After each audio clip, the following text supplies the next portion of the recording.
Hello guys, हामी आइपुगेका छौँ चितवन स्टोन पार्कमा। स्टोनका विभिन्न आकृतिहरू चाहिँ मैले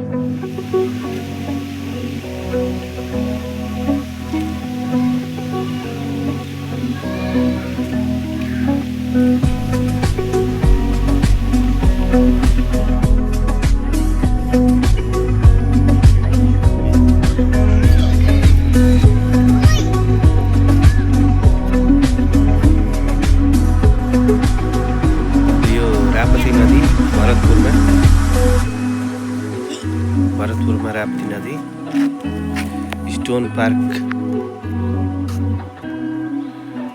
को दृश्य मैले यहाँ तपाईहरुलाई अवलोकन गराइरहेको छु। यहाँ गोही पनि देख्न पाइन्छ। यो उसमा